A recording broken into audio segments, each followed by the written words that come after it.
Now my e-levy, betting tax, and a tax is be a Ghana for a swan on a drink and say, and I did more, you're appointing as a finance minister.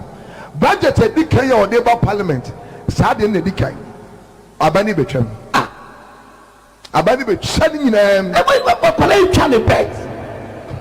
my bed. And yet, I am friend. But was your friend? And yet, our bed. Come for Jimmy Sunday, a video cry. Minamajuman. So, I am my bed. And yet, our bed. Why that I be so bad in him? Around gown. No, Jimmy schedule. You are even the best pilot, and there is no plane for you. Can you fly? So when we are talking about dealing with issues of ambiguity, higgledy-piggledy issues and mambo-jumbo issues, we cannot conduct all these exercises in Frosinosin simplification because we want resource. If you do all this and there is no resource, what can you do? My favorite drama is, oh, let me tell you something. This man want to give it something better around the mama, right, man? You see, and then, bra ship. Avienne, yes, star, master, 3 by food. 1 for the master, 1 for the lead. 1 for the little body crisis, the lead blaster. Bra ship. Avienne, yes, star, master, 3 by food. What you see is a two-flare bulldog, as I would describe it. Is a what? A two-flare bulldog. Okay, you mean they can't bite? They are toothless bulldog. Yeah, it's a two-flare bulldog, as I would describe it. Is a what? A two-flare bulldog. Okay, you mean what you see is a two-flare bulldog, as I would describe it. Is a what? A two-flare bulldog. Okay, you mean they can't bite? They are toothless bulldog. Yeah, it's a two-flare bulldog, as I would describe it. Is a what? A two-flare bulldog. Okay, you mean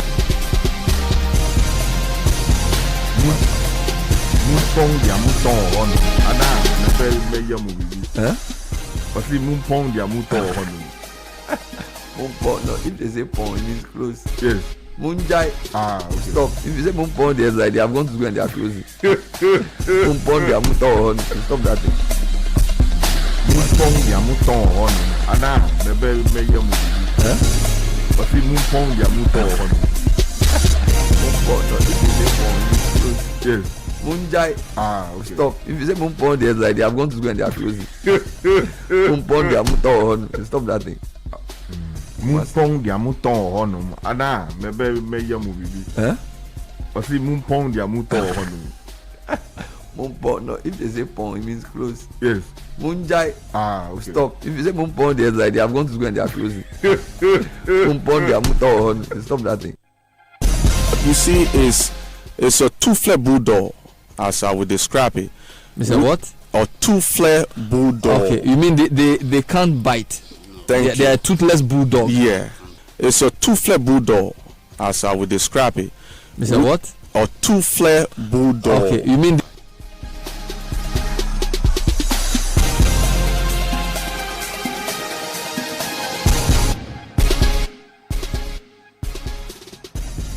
what you see is a two-flare bulldog, as I would describe it.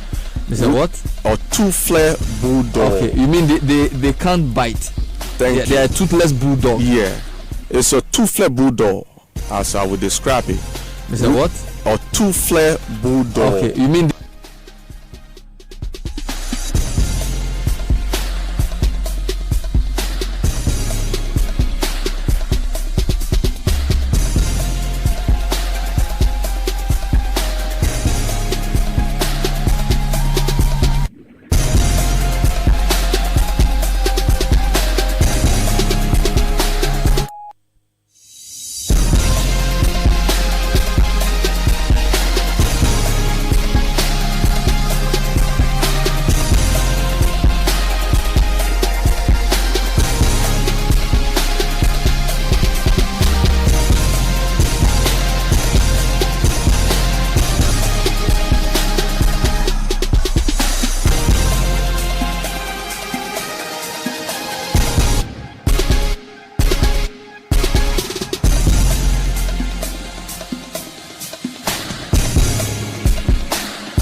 Welcome.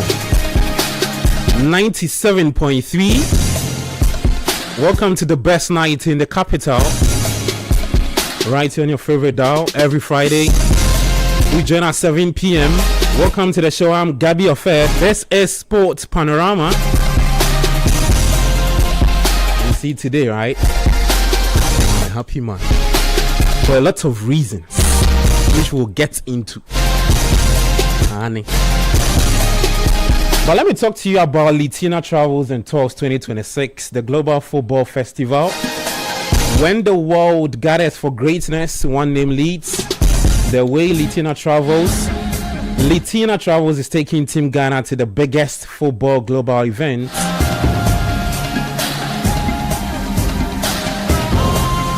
on the planet, happening in the United States of America, Canada, and Mexico. Join the Litina 2-in-1 experience, uniting world-class football, global business in one unforgettable journey. Your Litina Travels package include visa to watch all 3 group stage matches. So Ghana, Panama, Ghana, England, the Black Stars versus Croatia. Your Litina Travels package includes visa to watch all 3 group stage matches, 3 official match tickets, return charter flights, hotel accommodation, there's travel insurance, and exclusive access to business networking events across all 3 host nations. This is not just a trip, it's history in motion, it's football, it's opportunity, it's Litina Travels. Call us on 020-522-9553 or 050-6676-957 today, like now, 7:12 p.m. So call us now.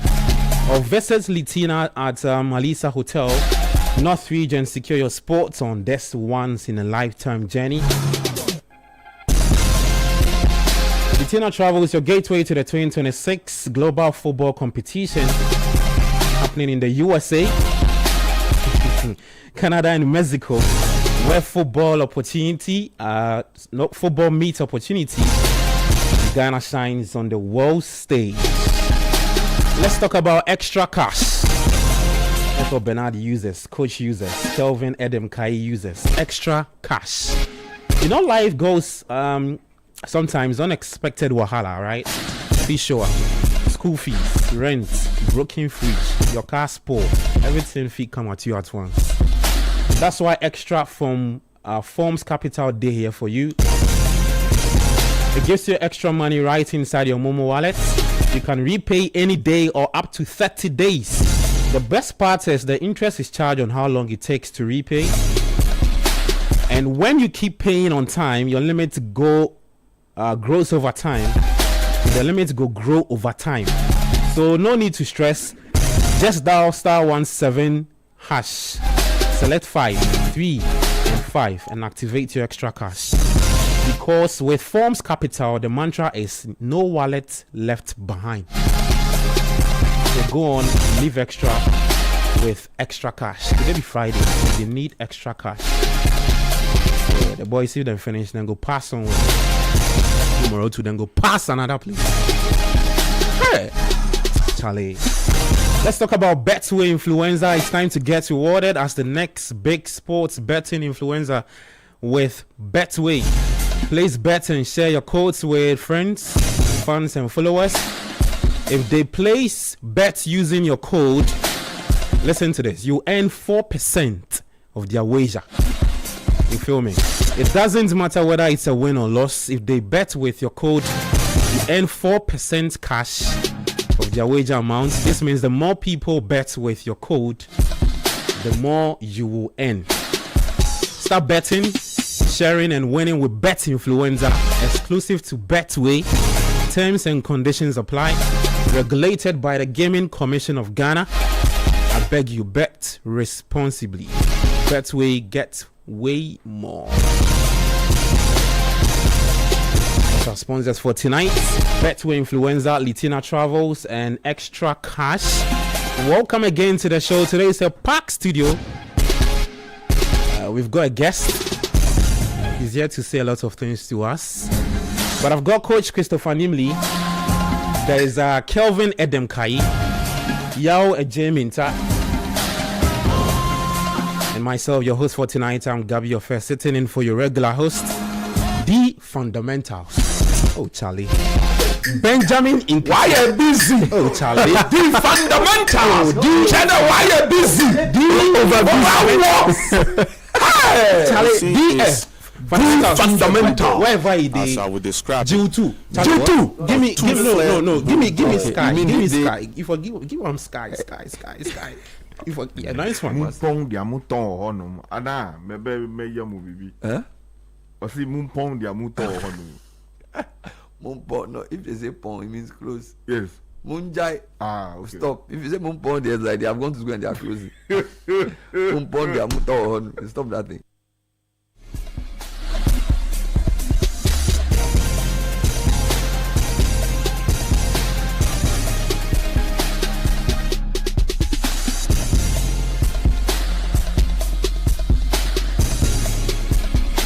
Yeah, Charlie Coach.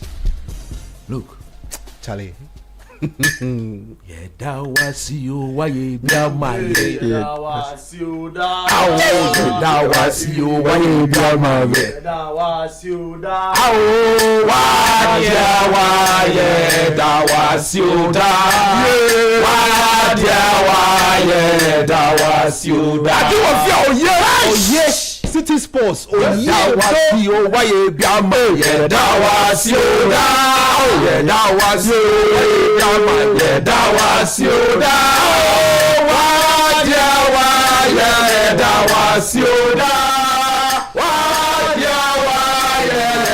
was you. Oh, Charlie. Oh, Nana. See one no want to make it then. Want to make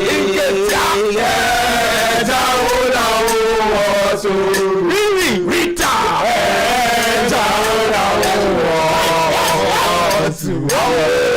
Want to make us say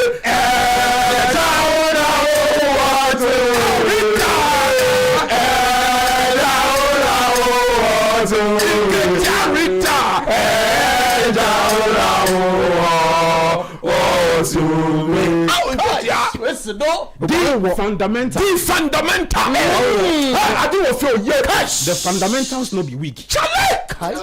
Can't be weak. Easy. No, Charlie. Yes,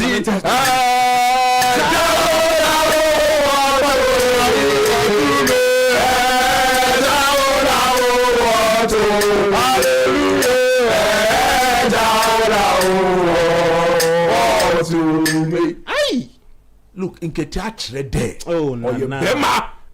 He's a man. Look. In Ketach Twanke Munjile. Yeah, in Ketach a man. Yeah, man. Interpret it. In Ketach Twanke Munjile. He should say he be guy. Nufenwe kona lileko no na fofoiko no na flower koyoko. Okay, wale ya no twanke chineke lile na lile. Bernard, do you know Lile? This one is super lile. Oh, Charlie. It's cremana. Oh, Charlie.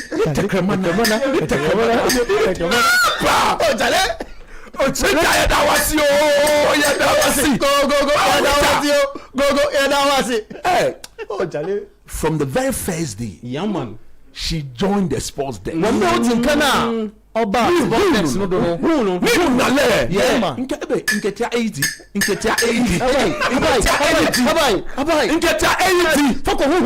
Fako hum keke. Oh, Lord Jesus. Inketia 80. Hey, guys. Onyami yeda wase. I want to share wale. Yeah, man. Editorial meeting. No one Zebad, Bodenche. Oh, Charlie. Zebad. Oh, Charlie. Ona. What can you? So Namaso. Why are you? Onimishi, Gamia Koya pay your cracker. Why Inketanu my job. Okay. Inketanu my job. Inketa. Oh, Rita. That was you. Rita, that was it. Oh, Charlie. When we any master that. Oh, Charlie. Them soft spoken voice. Oh, them voice now. Spoken voice. Yeah. Them be all bobo. Oh, Charlie. Them be all rita lobo. Oh, Charlie. Them match. Get up a match. Get up to twat. Get up to twat.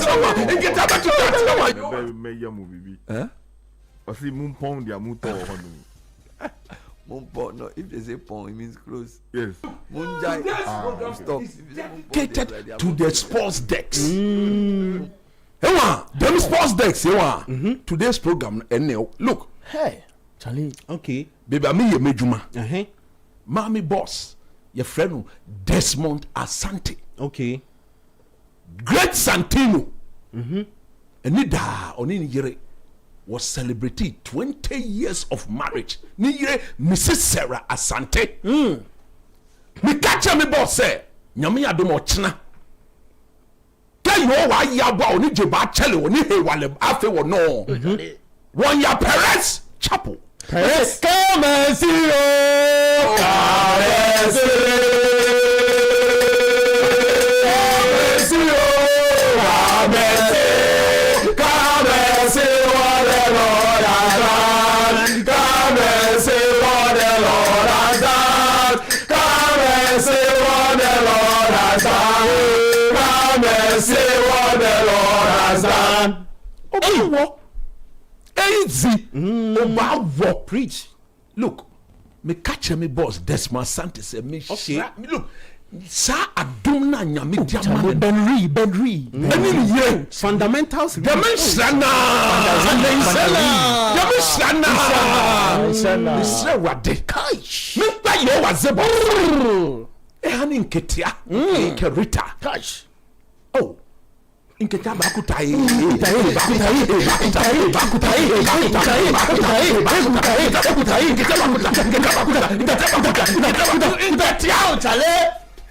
Ochina merba.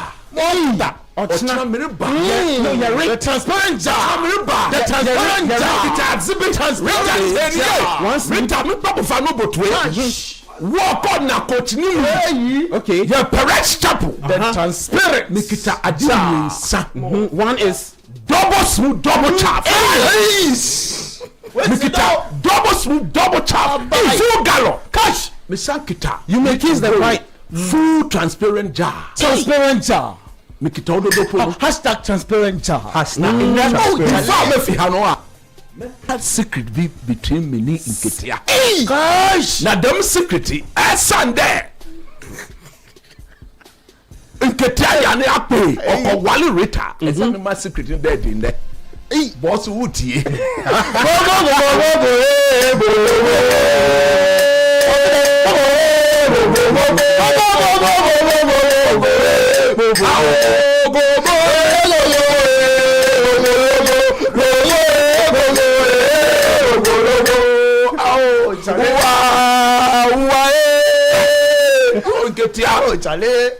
Oni bule bawohi. Oni bule bawohi. Sena Rita Shishi. Sena Rita Shishi. Akolu kwa bonka. Ya o se abati ati wo fear. Oye. Abai. Dam japade na. I get away tie nim. Ochina me ginem. Gabe ginem. Look, yen nuanum a yen omo ha obi akone tankwa fento tahiru than the country. Yen na ginem smooth because they were part of this union. The team. Madana me hu. Ewa de braka me hu Sena Rita tena Nketia cheno. Ne time Nketia masanga. Extra editorial media. There is some huge electrostatic attraction between Nketia and Rita. No, huge abadi. Electrostatic attraction. And what do we friend Nketia bra? Gosh, in chemistry no. Yeah man. Like charges no repel no like attract. Now unlike charges the attraction is unlike no from afar. I could experience the electrostatic and one Nketia catch him there coach easy medium borrow double smooth double and then money flow now the meter party the video copy feel move flow those days they were eating together They were going home together. They were talking together. Extra editorial meetings. Extra editorial together. Yeah, editorial. Now you come.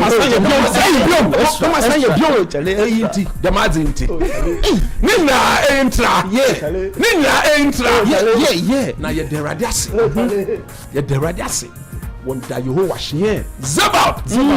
1, 2, Kawode. Electrochemical. What you are yabawo. Nima or Nama. Kawa Dumojala. Maybe what Dumojala. Everybody is invited. You may kiss your bride. Oh, kiss the bride. Kiss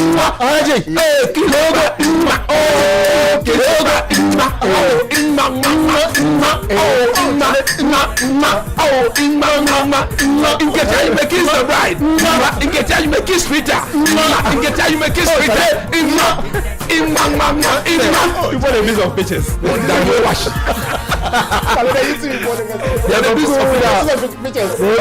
You see, yesterday, by the grace of God, the engagement was clean. It was perfect. Clean. Look, Eshenkitanyua or this Sherita one. It was a love papa. Love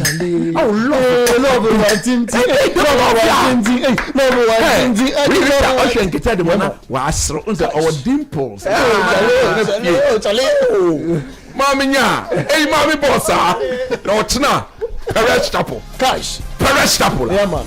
We are going to one of the most powerful house of God in Ghana. Yeah, man. There, the marriage, Yeah. 100%. and I want to miss me. Why me there? Oh, I did my wedding there. You set the tone. I did my wedding there about 14 years ago. Cash. One smooth one tap. Cash. Transparent.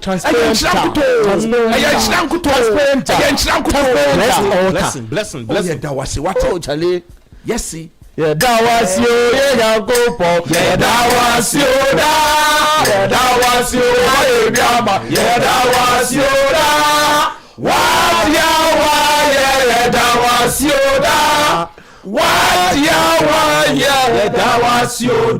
Tomorrow come and see shining brother 1 and 2. Oh, our days are clean. The head will be shining beyond measure. The total reflection of the sun combined with the gravitational force of the earth will elongate and even brighten the shining of the pumpim. Will all be there. Of the Abazi. Of the pumpim. Of the pumpim. Let's do the show. Of the pumpim. Amen. Mpabona. Yedi nshira. Amen. We drew. Amen. Bibi wasi dachi. Amen. Yedi merade. Ama nketea. Ene Rita. Nyame nshira omo. Amen. Tomorrow we'll be there to support. Clean. Full support. Clean. 100%. Now we'll be on train. Transparent. The transparent. Now what transparent. I will hand over the present to Rita. The transparent. But she will do the administering. Oh, Charlie. She will do the opposite. All to her benefit. She will do the administering of the dosage to Nketia. All to her benefit. All to her benefit. All to her benefit. All to her benefit. All to her benefit. All to her benefit. All to her benefit. All to her benefit. Yeah, yes, Amen. Amen. Charlie, you see, let me officially welcome you to the show, right? Yeah, the YouTube people, Charlie, then they do their own thing for them. Yeah, but yeah, welcome to the show again. 97.3. I'm Gabi Ofeda. It's Coach Christopher Nimley here. Kelvin Edem Kai, Yao Ejeminta, and also Bernard Abeku. And just like I said, we have a guest. I'm sure he's been sitting asking himself a lot of questions. What is going on? The boy say you use shea butter and anointing oil. Who the YouTube people? Yeah, man, clean. But somebody they go doing. See why me are the castrable? Clean. Shining 1 and 2. Do you know that after Nketia? The baton is going to be handed to one of you. Other shining brother 2 or shining brother 1. But the next, it's okay. Your microphone is off. Thank you. Your microphone. Guys, let's get talking. Luke, welcome to the show. Thank you so much. Thank you. Yeah, Luke Martey, right? Yes, sir. Yes, Black sir. Starlets. You play for FC Dallas under 17. Yes, sir. Welcome, 97.3. Thank you. How do you feel about the whole show? I mean, the vibe. I love the vibe. You know, I don't know what's going on, but I just love it. I love it. I love it for sure. That has got you settled in, right? Yes, sir. Okay. Just quickly on, let's have a very good chat. I just want to ask you your football journey, how it started, your preferred position on the pitch. My preferred position, I like to play right back and right wing. I can also dabble in a little bit of left wing too, but I think my game is really fast and aggressive, so yeah. Okay. Are you with the current under 17 team? Yes, sir. Yes, sir. Okay, so I'm sure you know about the AFCON coming up and all of that. Yeah, AFCON coming. Have you been in Ghana for a very long time? I've been in Ghana for a week. I had the training camp, and then unfortunately I leave, so I couldn't travel to Summer Boy with the team. But yeah, I'm with the team at camp. I'm loving it. Loving the vibe. So you were born in the States? I was born in the States, yes, Dallas, Texas. But how have you settled in so far with the team? Yes, sir. I think there was also another player from Canada, so I'm sure that has also helped you to. Well, the guy in Canada, he's not here, but you know, I think the squad gets used to foreigners coming. You know, like when he came, they got used to him, and when I came, they also got used to me and welcomed me really well. So it's a blessing for sure.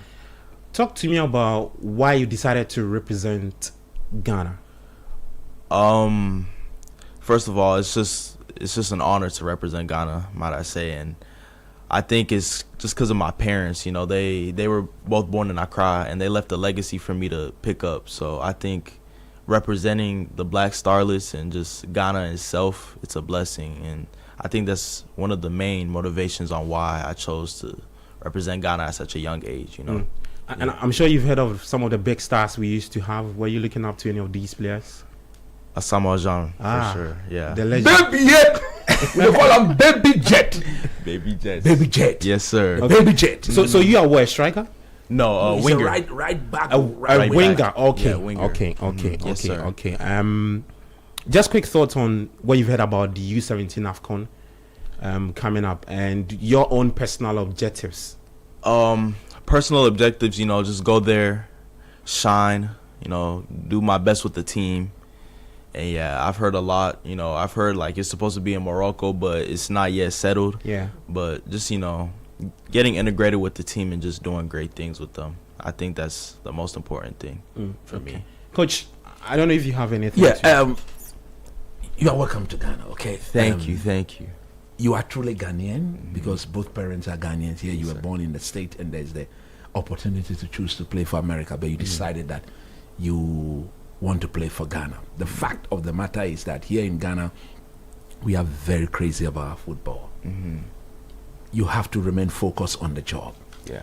At this level, at the under 17 level, people are not overly critical about what you do, because for me as a coach, it is not about the result, it's about how best you can perform and progress all the way to the Black Stars. Yes, sir. It is when you get to the Black Stars, I would not say even the Black, it is when you get to the under 20, where we see you as a potential Black Star material. That is where the scrutiny starts. And at that stage, you need to be very strong. Yeah. Because what Ghanaians will not accept is lack of proper consistency in your performance. You see us like this, we are very demanding when it comes to our football. Your obsession. I'm sure Mami will tell you, I'm sure Daddy will tell you, I'm sure the people at the camp there will tell you. Do you look forward to doing great things in the future with Ghana? When I say with Ghana, I've moved beyond the under 17. I'm talking about the senior level. At what stage in life? The next World Cup is in America. You will be there. Some of us are hoping to be there.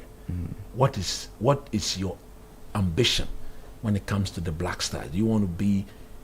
We've not won the AFCON in 44 years. The last time we won the AFCON was in 1982. We are craving for that. What is your dream? What do you hope to achieve beyond the under 17, and most particularly with the Black Stars of Ghana?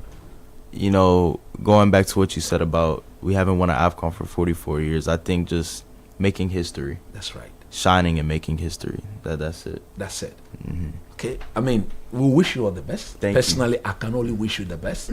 But believe you me, I'll be your biggest supporter. Thank you. But I'll be your biggest critic as well. Thank you. Because at the end of the day, At the end of the day, when you, together with your teammate, if you guys are performing, we are winning. That is all we want.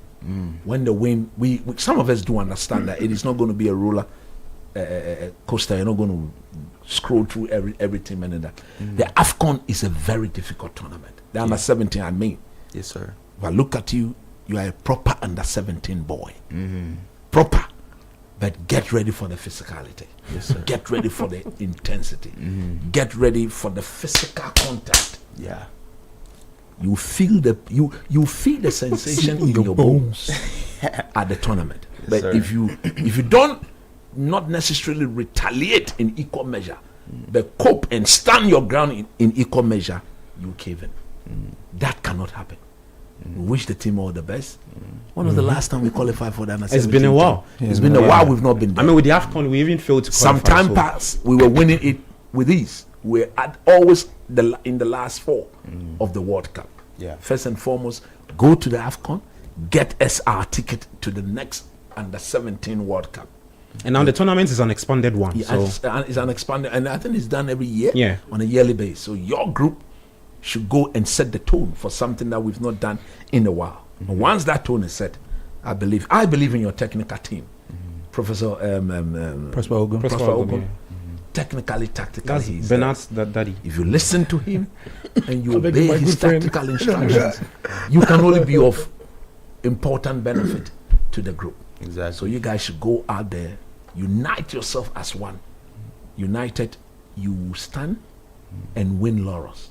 If there are divisions, there will be no laurels. At that level, we don't expect any division. More like So just developmental group stage. yourself and go and but be ready to compete. Yes, sir. All right. Thank you, Coach. Bernard, Kelvin, I have final words, just and then one Bernard will question. take. Between you mentioned you play right back and right wing. Between the two positions, they have different demands of attacking and defending. Which one do you prefer amongst the two? That's a good question. Thank you for that. I'd probably say right wing though. Right wing. Because I have more attacking freedom. Okay. Yes, sir. Yes, sir. Bernard. Well, Coach mentions rightly the technical heads and the experts. I've had a series of interaction with Prosper Ogun before. We've seen him with Wafa and how he progresses young lads to international stardom, if you want. And supportedly by Nana, who is also Ghana's Nana girlfriend. What positives have you been picking on training? That you feel is supportive enough or is strong enough that would help you get into the front where we crave for, and what we've mentioned that we've not been there and performed well. What are the positives that you pick in that you feel that would shape this group and bring that light? I think I'm playing really simple and I'm just being integrated with the team. So I think that's a blessing in itself. I think that's what I bring. Like I can adapt really quickly, and I've adapted really quickly to the team and just bring in my qualities on the field for the tournament and even at camp. I think that's what I bring to the table. Which Ghanaian language do you speak? I'm still learning. I'm still learning. What's his name again? Luke Martey. Martey should be a Ghana guy. So I'm a typical Ghana man. So for a start, I'll ask you, take a chobotin. Could you repeat that? Take a chobotin. So the question is, what is your name? That's the meaning of take a chobotin. Then you will say, Achomi. Luke Martey. Okay, yes, don't forget. Look, Ofane, take a chobotin. Achomi. Then you mention your name. Luke Martey. So when you get to the camp there, get who the gang guys are. There's some 1 or 2 gang players in the team. Get closer because you need to learn the language. Because there are times where you need to integrate. The communication is done, especially at the international level. When you don't want to be speaking English for your opponent to hear what you are saying. So you quickly switch into your local language, and these are some of the little things that we do. That team bonding and all of that. And you have to be an important and integral member of that. Okay, Luke? Yes, sir. That's right. God bless you. Luke, thank you so much for passing through. We'll be supporting you, be keeping tabs on what you'll be doing with the Black Starlets and also Dallas under 17, right? Yes, sir. Yeah, so we just want to say that keep focused, keep working, stay humble, and we appreciate your time on the show. Thank you. I appreciate you too. Great stuff.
right, 97.3 Sports Panorama.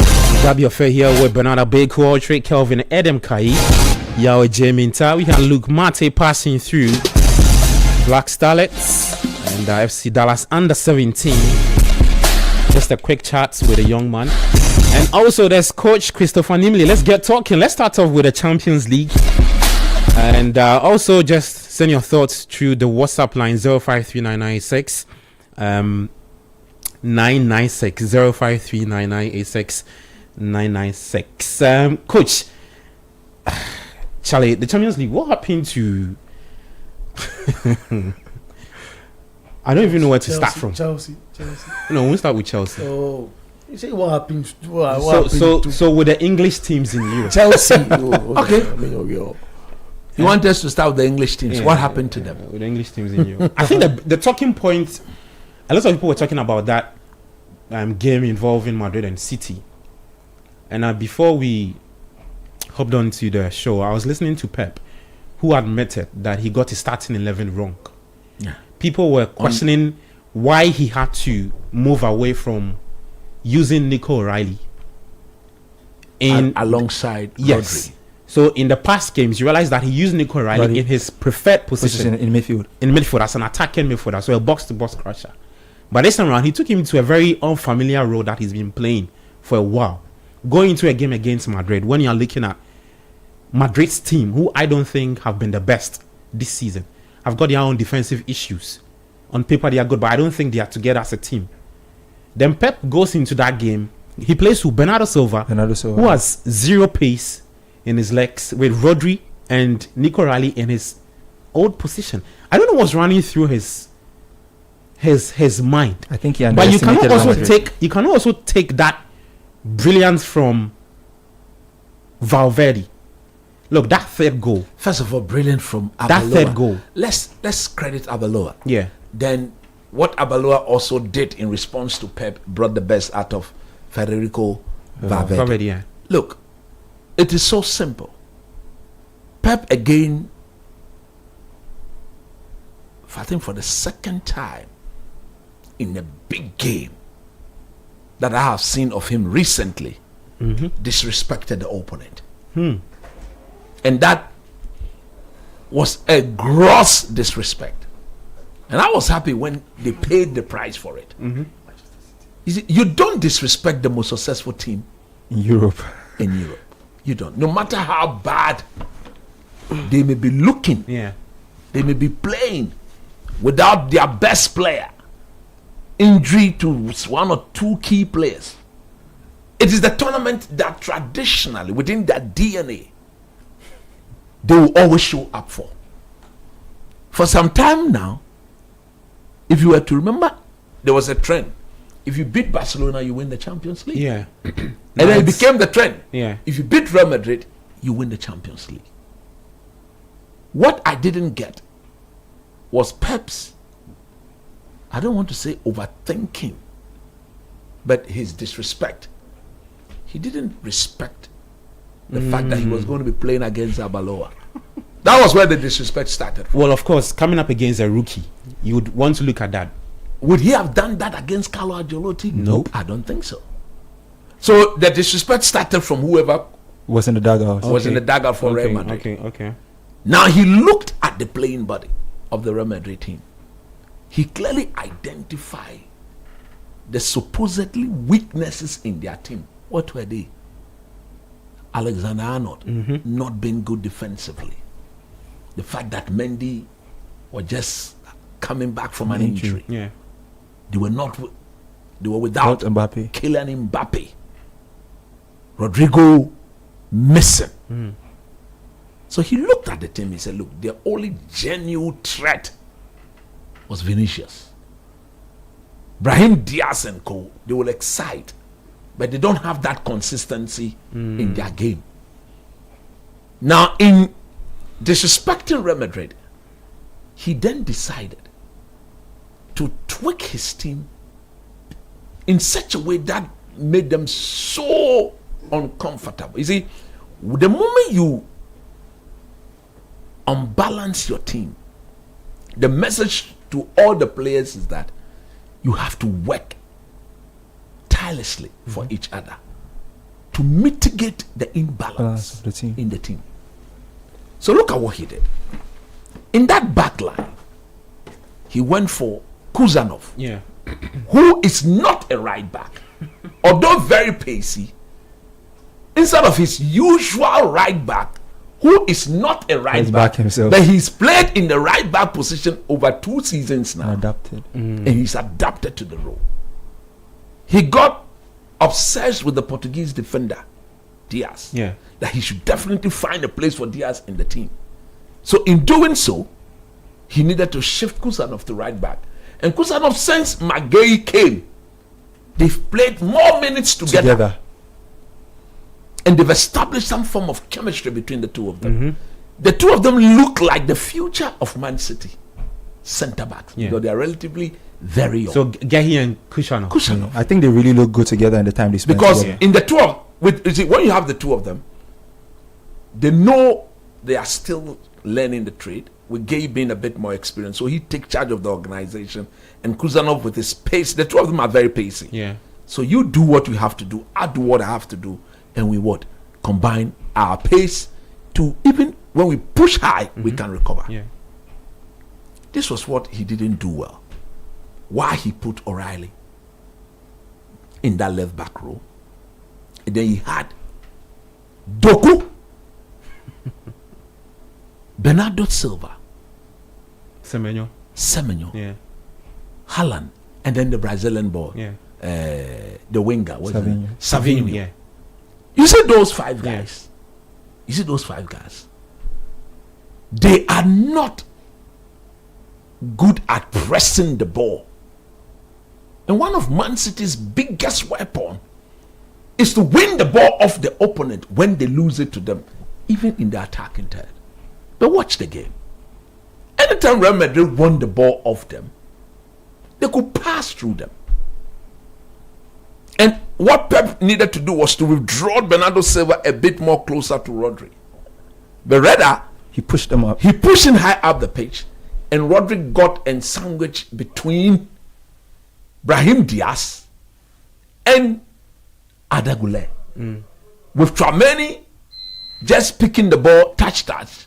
They'll give the ball to Alexander Arnold, and then once those guys come, he just ding the ball over the 5 guys who were just high up the pitch but not pressing the ball as they should. And then Ada Goulet picks it up. Rodri is undecided. He doesn't know whether to go to Goulet and leave Brahim Diaz or go to Brahim Diaz and allow Goulet to drive the ball through the middle. It happened several times, and Pep will not stop. You see, they became a better team when he introduced the Dutch boy. What is the name? Tijani. Tijani into midfield. Now Rodri had a bit more assistance. You see, the man is an excellent midfielder, but he's been struggling since the ACL. I don't think he's brought some rhythm to his never game. Been the same again. No, he looks very. He's not played actively, so always you need to reduce the workload. In that midfield, he was the only player able to win the ball. He didn't have a bad game, but the workload was too much. So he couldn't impact the game the way he should have impacted the game. If you look at the goal they conceded, look, Freddy Valverde will not score another hat-trick maybe in his entire career again. But at the end of the day, I think 2 of the 3 goals were avoidable. Were very much avoidable, especially the first one. O'Reilly was at fault. Donnarumma himself was at fault. And there were too many mistakes.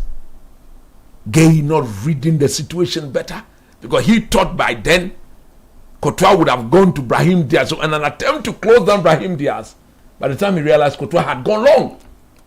And O'Reilly not judging the trajectory of the ball to actually position himself. You see, all he should have saw that he was not going to get the ball.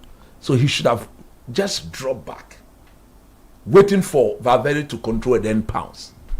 And look at Donnarumma. Why was his hand closer to him? He thought he was out of the box. But go watch the ball again. When Valverde just touch the ball beyond him. He could have done this. Yeah.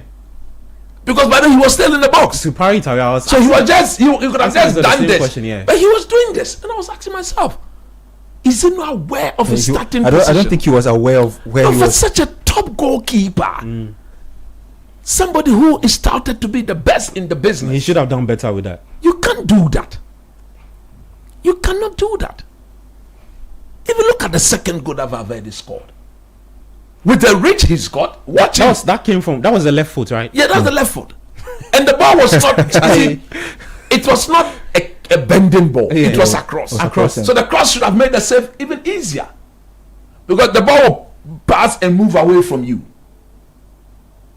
If it is a bending ball, it is taken away from you into the put. And go and watch Donnarumma again. His hand again was not outstretched. But his hand was by his side. I was asking myself, this is the most, apart from the Atletico goalkeeper, he's the most paid. He's the most paid goalkeeper in world football. Don't get me wrong. He's an excellent goalkeeper. But he cannot be conceding such goals at that level. Unacceptable. Maybe he might have kept them in the tie. But that ridiculous, unthinkable penalty that Vinicius took. What was that? What was that? Vinicius, he should have given them a 4-0 victory. Normally, I just hope it doesn't become such things come back to head. You remember the Barcelona Liverpool? I was just about to mention Dembele. When Dembele missed that setter, that could have made it 4-0 in place of Barcelona. I was just about to mention that ball. And that was the chance that came back to head them in the return leg.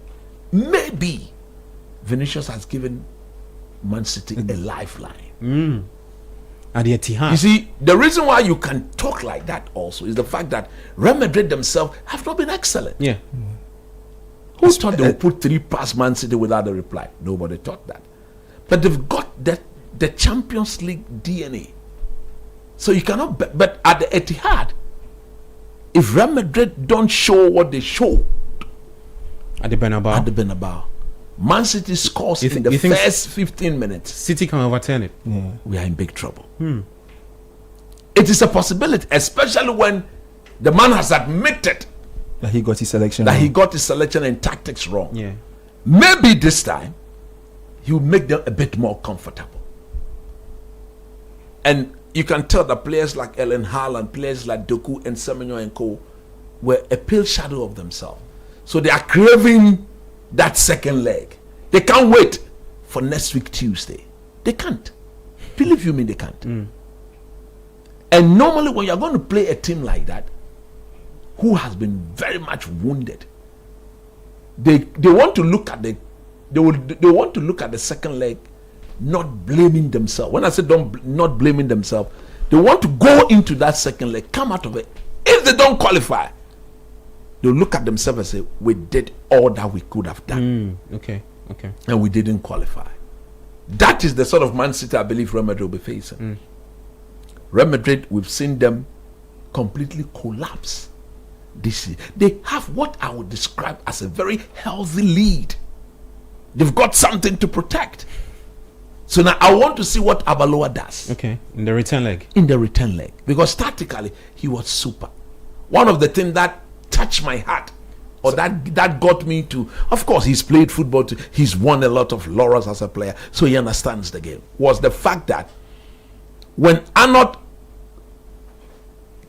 came 1v1 with Doku, he realized that was a no contest. And that was the reason why for putting Freddy Valverde as a right winger and as a inside right midfielder. With Tchouaméni coming in to block the forward passing channel of Doku. So the message was clear to Arnold. Don't commit. Backpedal. Waiting the arrival of Valverde to double up and waiting the arrival of Tchouaméni to block the forward pass. So go and watch Doku. Most of the passes since Abaloa noticed that when he went, he brought the ball back and gave it to Maguire, or brought the ball back and gave it to O'Reilly, or if he was to pass, gave the ball to Rodri, And it means Man City had to be doing this from the left. Let's go to the middle, through to the right hand side, and that was coaching on the part of Abaloa. Pep did his thing again. He did his thing again. If they don't qualify, he's likely to go another season without a major trophy. Wow. I'm saying without a major trophy because there's the Carabao Cup. They are in the final. Yeah. They are still in the FA Cup. Yeah. I don't think they'll win the league. I think Arsenal win the league, and this is the Champions League. Time is fast spent. Let me talk about the coach who had a spectacle on, but couldn't see. So, just hold on for me. We have to go for our first break. Okay. When we come back, then we can make that snappy, and then we talk more about the Black Stars as friendlies coming up ahead of the World Cup. 0539969996. Why does he name the squad? Don't worry, he will name it. Don't worry. Today is we told them we will not accept that hiding of the team. Nobody will hide any list. Bring the list. Relax. Today is March 13. The first game is what? March 27. Maybe more. You release it on March 25. Maybe more. You're going for a quick break. When we come back, there's more for you. Maybe more.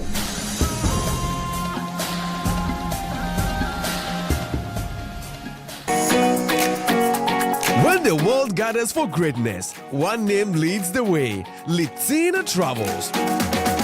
Litina Travels is taking Team Ghana to the biggest global football event on the planet, happening in America, Canada, and Mexico. Join the Litina 2-in-1 experience, uniting world-class football and global business in one unforgettable journey. Your Litina Travels package includes visa to watch all 3 group stage matches, 3 official match tickets, return charter flight, top-class hotel accommodation, travel insurance, and exclusive access to business networking events across all 3 host nations.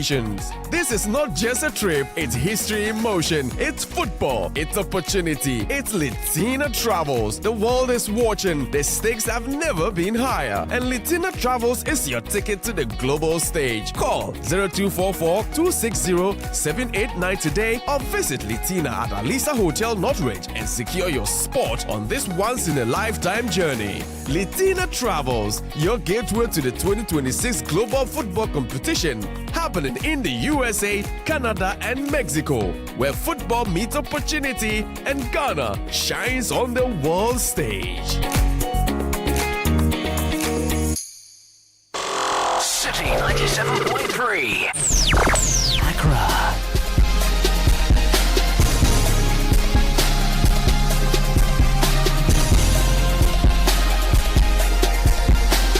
Welcome from the break. It's Sports Panorama 97.3. Gabi Affair here with Coach Christopher Nimley, Yao Jeminta, Kelvin Edem Kai, Banana Baku Tree. Let's talk about Litina. Taking you to the 2026 Global Football Festival. Where is it happening? The United States of America, Canada, and Mexico. That's where the world will be gathering for greatness, and it's one name that will lead you to that greatness, which is Litina Travels. Litina is taking Team Ghana to the biggest football event on the planet. Join the Litina 2-in-1 experience, uniting world-class football and global business in one unforgettable journey. Your Litina Travels package includes visa to watch all 3 group stage matches, 3 official match tickets, return charter flight, hostel accommodation, travel insurance, exclusive access to business networking events across all 3 host nations. This is not just a trip, it's history in motion, it's football, it's opportunity. It's Litina Travels. Call us on 020-522-9553 or call us also on 050-6676-957 today. Now, I'll visit Litina at Alisa Hotel, North Region. Secure your spots on this once-in-a-lifetime journey. Litina Travels, your gateway to the 2026 Global Football Competition happening in the USA, Canada and Mexico, where football meets opportunity, and Ghana shines on the world stage. That's the part I like about everything I read. Because there's one man that will take us to the world stage, Coach Otuado. Take us to the semi-finals. Believe. And you shall achieve. Oh, Charlie. Thank you, Jaminta. Let's talk about Coach. Because of time, right? I want you to talk about the man you mentioned. Is it Chelsea's head coach? Glasses. I don't know. Fashionista. Fashionista Leon. And now. Rosina, is it my Rosina do this? Charlie, you know say turtle neck. Turtle neck. Yeah, the Onwazi. What shut that? Just say. If they are what point for dressing, I'll just say the top. The guy is shut that. Then the sneaker. It's too much water. Clean. But what happened to him? At 2-2, I thought that you let a team be pragmatic, but he kept on playing in a certain way. So many things should have been changed as the game went on. Yeah. They started the game very well. I think they considered against the run of play. But immediately, there was a response. Then they got pegged back. Then they responded again. At that stage, end it. You should be thinking of the second leg. What can I do to keep my team in the tide and make sure going back home, the game is not out of reach? That was where the man just completely shocked me. I think it was just a bit of naivety. No, you see, from the way he speaks, he doesn't talk like somebody who is naive. Fair enough. If you listen to him speak, come on, he's on top of issues. Because he speaks power.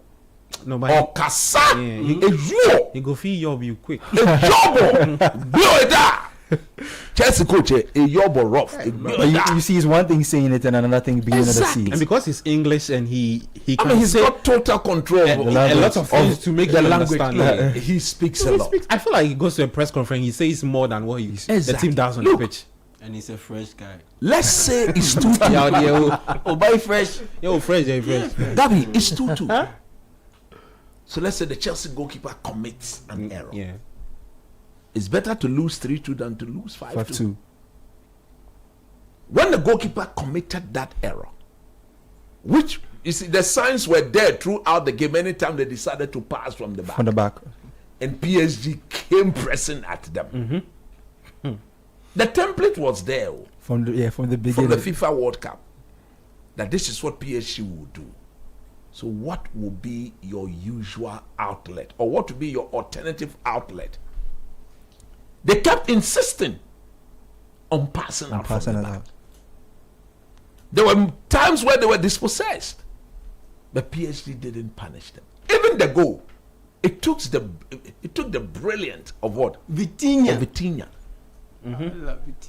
Is it a control? Yeah. The control was intentionally to raise the ball because he saw that going through the turf or going on the turf, there was no way there.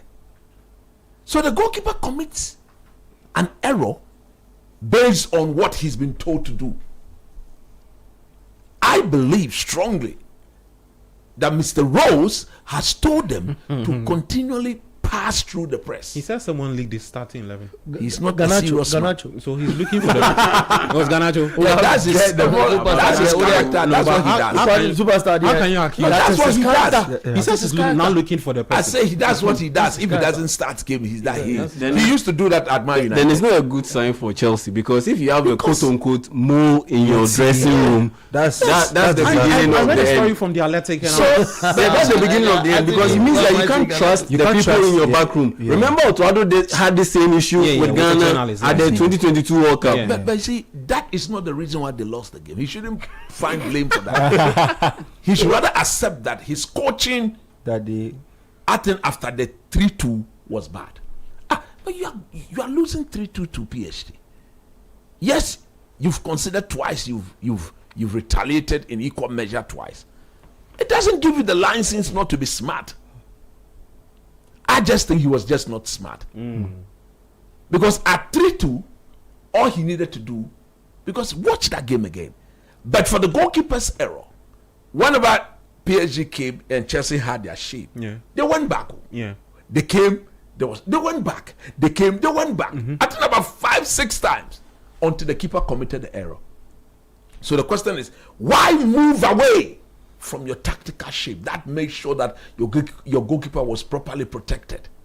And he was given every shield that he is deserving of a Chelsea goalkeeper. I think at 3-2, he was battling with the idea of losing the game and taking that back to Stamford Bridge. At the 82nd minute, it was still 3-2.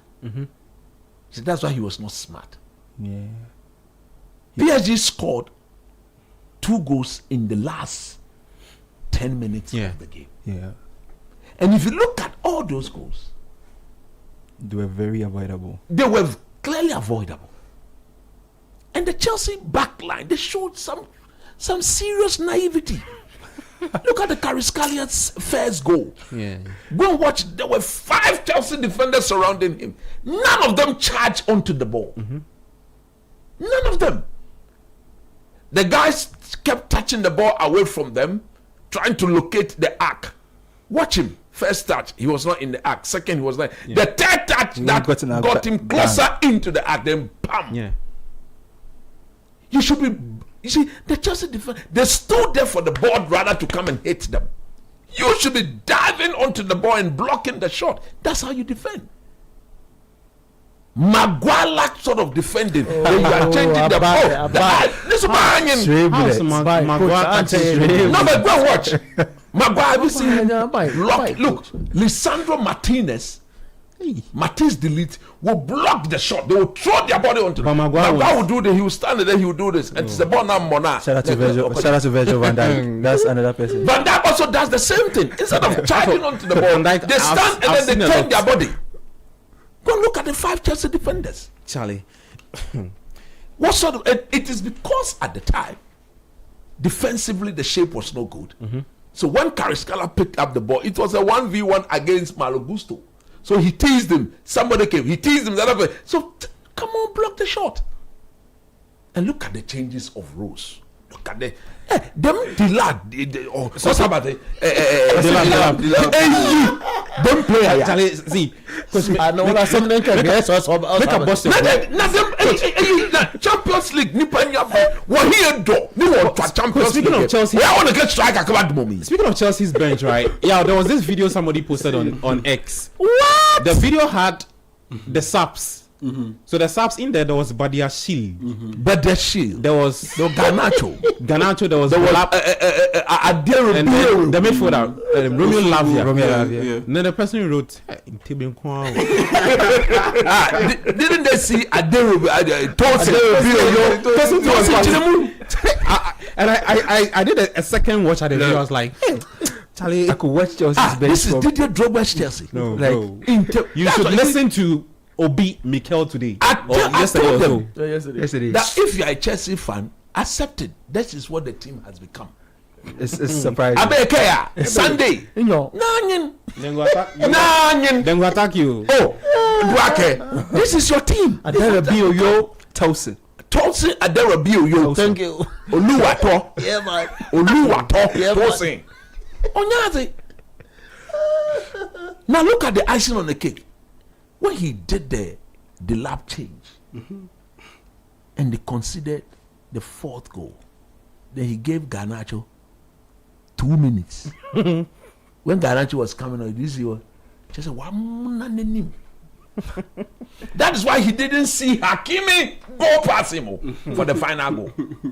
When the build-up started from the goalkeeper to Neves, from Neves back to Marquinhos to Neves, back to Hakimi to the guy. When Hakimi took off, he was nowhere. Garnacho was just watching. Now Edimaba 2 minutes. I chemo 4 number about it. Hakimi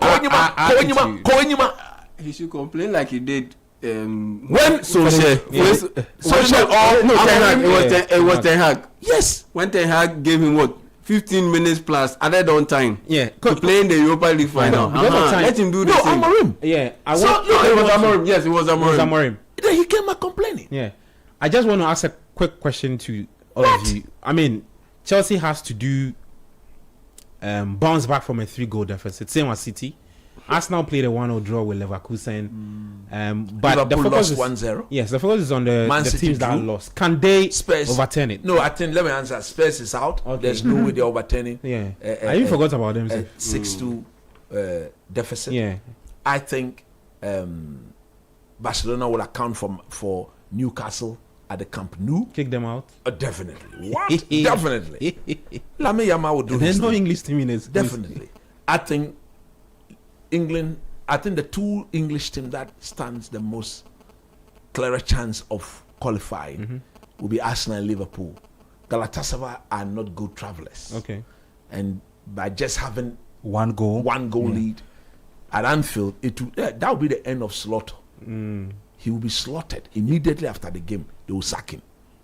So Liverpool, yes, I think they so Liverpool and what it takes to and Arsenal to progress. Yeah, I agree. The one with the slimmest chance of qualifying, in my view, between Chelsea and Man City will be Man City, because I don't see how Chelsea finds an antidote to that counter-attacking. Oh, Bridge Nebubu. They be Hakimi no.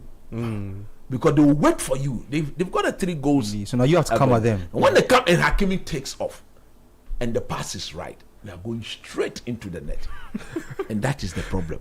So Chelsea made, I think, at 3-2. Yeah, I would have bet my last peswa that mentally, psychologically, Chelsea at the bridge, Chelsea will knock them out. But for the fact that they have to score 3 on, I don't see PSG not scoring at the bridge. Okay. No, it will not happen like it happened in the World Club Champion. It will not happen. So that's my pick. Yeah, because Bernard would leave. So Bernard, just your teams to progress. And I think apart from Arsenal and Manchester City, nobody's progressing past this stage of the competition. Okay, apart from Arsenal and Man City. Man City. You talk about a team that you've forgotten, and is where I want to put the light on. Is it Tottenham Hotspur? Oh, okay, I thought you Bodo Glimt. No, maybe another time when I have the chance I'll talk about Bodo. I love them. Especially that ex-military guy who's a psychologist for the team, been pushing the team, telling them that they can win the Champions League and they should go for it. And then see no club bigger than them, and they're just doing exactly that. But for Spurs, I think they lack leadership. I think Spurs lacks leadership from the top hierarchy of that football club down to the guy who is sweeping in front of the White Tottenham Stadium.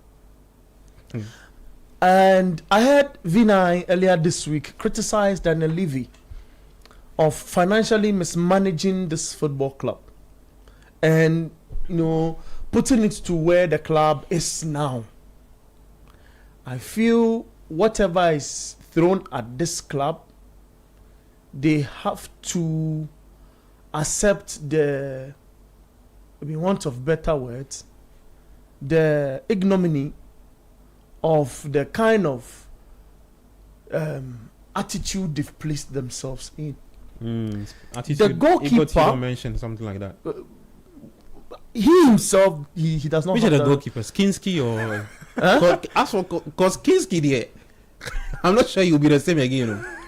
In their goalkeeping department, of course, that psychologically weakens a goalkeeper. Charlie, the last time I saw a player being thrown on to the pitch and subbed off again was Loftus-Cheek and Jose Mourinho. You remember that game? Yeah, I remember that game. I think he did 20 or 10 minutes or so. I've not seen that again. And the next was Anton Kinski. The coach himself looks bereft of ideas, confidence. He doesn't know what he's doing. I feel it's why I blame Vinay, because the appointment was so wrong. He's not a proven manager. There are managers who have to enter the minds of the players at this stage that the football club is in. Sit them down, let them watch clips. Don't point their errors out to them. Point out strengths that they can capitalize on, going into games which is before them and trying to save them from where they are. I feel... So Spurs are not progressing then? Look, they are playing Liverpool, so I even picked them to want to talk about them this weekend. Yeah. And their captain is the one who was red carded the last time out. Our favorite Romero. Our favorite, remember. Your favorite Argentine. Look, always look, super hyper. It is clear. If that guy is captaining us in a game, what is he going to tell us? He's the guy that got red carded in the other game. But then he returns and he has to play this. What is he? He's not disciplined. Okay. So he can't instill anything positive into the rest of the squad to go and win any game. I see Spurs, and they should be super happy because they won the game against United, the Europa League, and got the opportunity to play in the Champions League. That's a smart shortcut.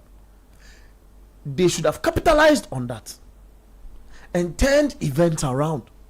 I've heard Guy Bill talk about the fact that the club is sinking because they fail to attract big players with a certain price tag. And Vinay comes out and says, Daniel Levy mismanaged the club because of what? He was wasting money. Who was he wasting such, figures on? So the club itself, it's a whole room of ideas that people aren't really listening to each other. Not on the same wavelength. They're not on the same wavelength. And that is bringing this club down and down and down. And I don't see them. Look, they have not won in about six games. They have to win a game in 2026 in a row. Mm-hmm. And that's the first time in 144 years. And should they sink, which I believe they are going to sink, their 49 years stay in top flight football is also going to be another that's a whole conversation on its own. Like that's a so I look at Spurs and I don't see any leader in that setup. Okay. I look at Spurs and I feel they are going to sink. I look at Spurs and I feel from the top hierarchy of the club they don't know what they are doing. And this stage we are, the Champions League, is not for Spurs. Champions League as it stands now, it's sad that they've gotten an amazing facility that they are going to play in the championship with. And it means that they are losing, a little over 250 million pounds. And we all know when clubs go to, play in the championship, how long it takes them because of the financial attractions and what have you. Going to the abyss. To come back to play the Premier League. So I only see Arsenal, they've got composure, they've got a certain style of play. They are the guys that, have in the last 3 seasons have sat down and learned what is positive that would help this football club progress, and which is set pieces, and they've mastered it. Just not long ago, yesterday, Adam was drawing my attention to Ashley Cole, the former Chelsea Arsenal, right? Former Chelsea Arsenal legend. Talk about he thinking that it's a smart move to get them to play in that style. Identify an area, bring a specialist in, specialize in that front as well, and grind result. And it's working for them awesomely. So I feel by Leverkusen, right? Mm-hmm. Taking on Arsenal at the Emirates. No, that's a no-go area. So Arsenal progressing then. Arsenal progressing down. Manchester City is cagey a little. I feel purpose with players who are now understanding his style of play. They are not proven winners yet, even though it might have a little bit of an element in there. But they will need time, and they have to get out of the Champions League and focus on the Premier League and that cup final to see if they can win. Well, that cup final is a determining, point, or if you want juncture, or for either Manchester City or Arsenal to pick their strength. Yeah. But for the Champions League, there's no way Manchester City is coming back. To me, is a lot against the guys who are aided by horses every time they are getting into, facilities for their top games, or if you want to stadiums to play. So for me, I don't see. It's difficult for Manchester City. Manchester City is where I'm a little, but I tip Arsenal and City play the City we know, but for Spurs, just forget them. They're not there for. All right, and then let me take some comments, and then I'll come back. Then you wrap up the Champions League conversation for me. David Amable says one smooth for Nketiah. Okay. Paul from Bichele says, guys, I feel Donnarumma was caught in two minds. Boss, Benjamin Willie Graham says he's listening to the show. Oh, hard guy. Hardest. The champion, bro. Benjamin Willie Hard guy in Christian's voice. Yeah, man. Hardest. More shout out, bro. More shout out, bro. Solid guy. More shout out. Top done. Yeah, he says, Paul from Bichele says, guys, I feel Donnarumma was caught in two minds, deflecting the ball with his hands and avoiding contact with Valverde. So unfortunately, that City didn't come to the party at all. It was a shambolic performance on the part of City. What was Savinho doing in the game? Pep's mind games beat him to it. Okay, Daniel Harrison Ado from Hacho says, the morale here in my room can't be measured. Our black maidens have been the ban have been lifted. Let's remind the GFA that not to sin no more, but our eyes are wide open. On the UCL, I'm looking forward for a good second leg. Okay, let me get to YouTube, take some few messages, because the guys on YouTube, they be awesome guys. It says, I'm surprised how you guys think this Man City team will beat Madrid 4-0 without scoring. Shaking my head. So I'm surprised. That's from Jay. Okay, that's from Joshua Ajiman. Okay, Jay Bruce says, by the way, Guardiola is suspended for the West Ham League match. Okay, Romero, they play like gladiator war. If you've ever seen a gladiator movie, you know how funny that is. Okay, says, what's Maguire do, coach? With a laughing emoji. How can you be playing the Champions League and bench your first choice goalkeeper Isaac Saki, who is also watching? The guys are also sharing their thoughts on the Champions League, and also wishing Benjamin Nketiah all the best tomorrow. Let me see, trying to skim through the messages. It says okay, I can't read this message. The YouTube guys are up to their things. The misbehavior. No. Then they do their own thing for the Schumann that. But no, you guys be solid. Like, you guys are hard, easy. You guys are really hard. It says, okay, Benjamin, congratulations to you. You have eyes for good things. Okay. Okay. Let's finish the Champions League. I want to make quick fire points. First fire point I want to make is on Victor Osimhen's performance against Liverpool.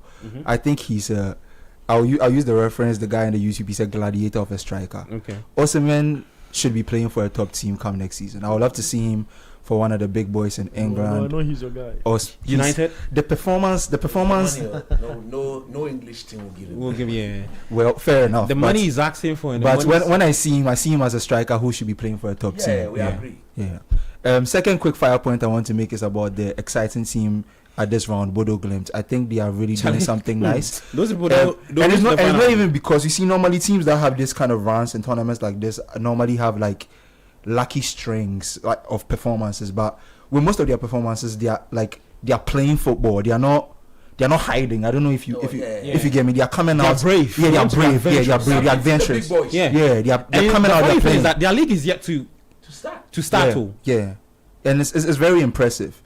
Third point I want to make is I thought Eddie Howe coached a brilliant game against Barcelona, but his players let him down at some point.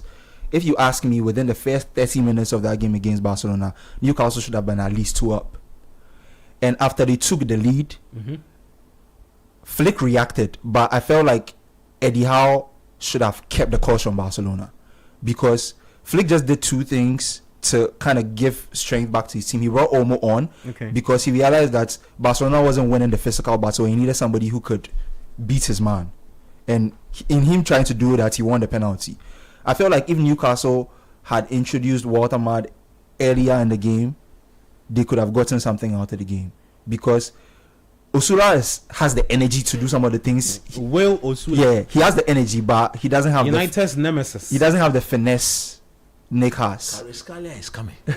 So I just feel like Newcastle could have gotten way more out of the Barcelona game. And for the City Madrid game, I think that's the biggest talking point this week, because nobody really expected that result. Yeah. I think if you're analyzing that game very, very pragmatically, City technically are out. But anything can happen if City score I would say a goal within the first 15 minutes. I used a goal because when Barca played Atletico Madrid in the Copa del Rey semi-final and they lost the first leg 4-0, Barca did very well in the second game to try and recover it. But what I think let Barca down was not scoring within the first 20 minutes. When you are trying to recover a lead of that nature, the first 20 minutes is, even if you don't get the goal within the first 20 minutes, if Barca finished the first half 3-0 or 2-0, they finished 2-0, but if they got at least 3-0 at halftime, the possibility of turning it over becomes higher. If City get a goal within the first 20 minutes, it might be a different tie. If that doesn't happen, I see Madrid, of course, growing stronger in the game. So that's it for me for the Champions League. Okay, great stuff. It's this next week, and let's see what teams progress to the semi-finals. Someone says Arsenal will destroy Bodo Glimt in the next round. I'm looking forward to that game. Then we can talk about it.